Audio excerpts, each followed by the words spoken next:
हेडलाईन्सचे प्रायोजक आहे NBC bearings, लांब पळण्यासाठी। मुंबईसह उपनगरामध्ये मुसळधार पावसामुळे सखल भागात पाणी साचण्यास सुरुवात। मध्य रेल्वेची वाहतूक विस्कळीत, 10 ते 15 मिनिटे उशिरा रेल्वे रुळावर पाणी साचण्यास सुरुवात। मुसळधार पावसामुळे पश्चिम आणि हार्बर रेल्वे 5 ते 10 मिनिटे उशिरानं दादर स्थानकातील रेल्वे रुळावर पाणी साचण्यास सुरुवात। अंधेरीत पहाटेपासून जोरदार पाऊस, अंधेरी रेल्वे स्थानकावर छत नसल्यानं प्रवाशांना मनस्ताप। रत्नागिरी जिल्ह्याला रेड अलर्ट, अतिमुसळधार पावसाची शक्यता, हवामान खात्याचा अंदाज। रत्नागिरी जिल्ह्यात मुसळधार पाऊस सुरू, काजळी नदी पात्राबाहेर तर अंजनारी नदीला पूर आलाय। लांजा तालुक्यातील 24 तासात 134 मिलीमीटर पावसाची नोंद। कोकण किनारपट्टी आणि विदर्भात पुढील 3 दिवस पावसाचा जोर राहण्याचा अंदाज, वाऱ्याचा वेग जास्त असल्यानं पश्चिम घाटातही पावसाचा अंदाज।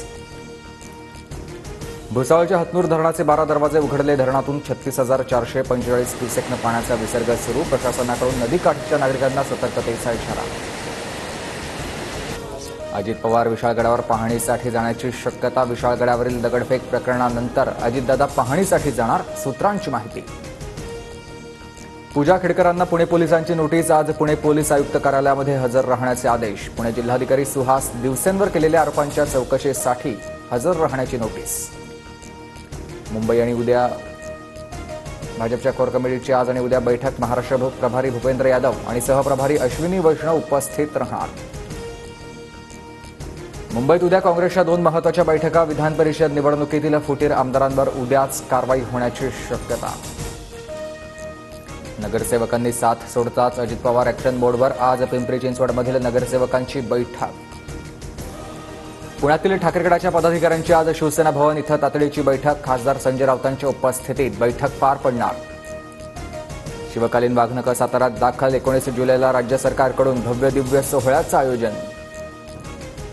मुख्यमंत्री माझी बहीण लाडकी बहीण योजनेसाठी आता 2 आठवड्यात 44 लाख ऑनलाईन अर्ज दाखल झाले। 31 ऑगस्टपर्यंत अर्जाची संख्या 1 कोटी होण्याचा राज्य सरकारचा अंदाज।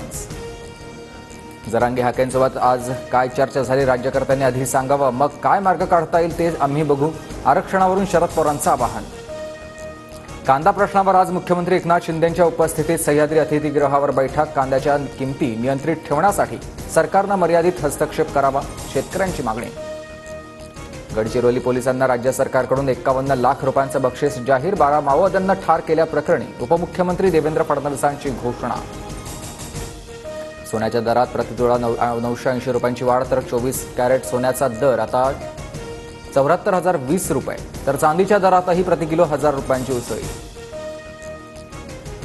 सीबीआयकडून मुंबई विमानतळावर कर्तव्यावर असणाऱ्या कस्टम विभागाच्या अधीक्षकाला अटक, 80,000 रुपयांची लाच स्वीकारताना अटक। ओमानजवळ समुद्रात तेलवाहू जहाज उलटलं, भारतीय नौदलाकडून 8 भारतीयांची सुटका। तेलवाहू जहाजावर 13 भारतीयांसह 16 कर्मचारी होते, उर्वरित कर्मचाऱ्यांचा शोध सुरू।